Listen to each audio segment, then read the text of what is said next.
আসসালামু আলাইকুম সম্মানিত দর্শক, আজকে যে ঘাসটি দেখানো হচ্ছে এটি হলো স্মার্ট নেপিয়ার ঘাস। ইন্দোনেশিয়ান থেকে আমদানিকৃত একটি ঘাস। দর্শক শ্রোতা, এই ঘাসটি হলো খুবই নরম, মিষ্টি, রসালো।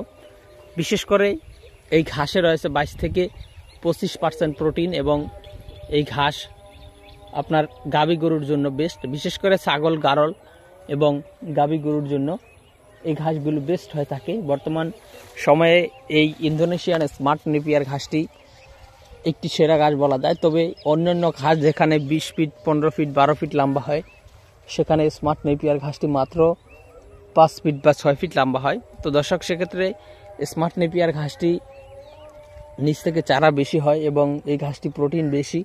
পাশাপাশি এই ঘাসটি গরু ছাগলকে খাওয়ালে, বিশেষ করে গাভীকে খাওয়ালে গাভীর দুধ যেমন বৃদ্ধি পায়, পাশাপাশি এই ঘাসটি ষাঁড় গরুকে খাওয়ালে দানাদার খাদ্য কম লাগে। তো দর্শকবৃন্দ, আমরা এখন দেখাবো যে এই যে ঘাসগুলো দেখানো হচ্ছে এটি হলো স্মার্ট নেপিয়ার। এই দেখেন কি পরিমাণ চারা হয়েছে। আর পাশের যে লম্বা ঘাসগুলো রয়েছে এটি হলো জারা ঘাস, একই সময়ে কাটা হয়েছে। দেখেন জারা ঘাসটা স্মার্ট নেপিয়ার ঘাসের থেকে দ্বিগুণ লম্বা। আর জারাতে কিন্তু চারা কম, কিন্তু স্মার্ট নেপিয়ারে কিন্তু জারার থেকে 4 গুণ চারা হবে। তো দর্শক, বুঝতেই পারছেন স্মার্ট নেপিয়ার ঘাসটি খাটো হয়, তবে এটি জারের ঘাস বেশি হয়। তবে জারা ঘাস লম্বা বেশি হয়, তবে জারে ঘাস কম হয়। তো দর্শক, আপনারা যে কোনো ঘাসের কাটিং সংগ্রহ করতে চাইলে আমাদের স্ক্রিনে দেওয়া নম্বরে আমাদের সাথে যোগাযোগ করতে পারেন।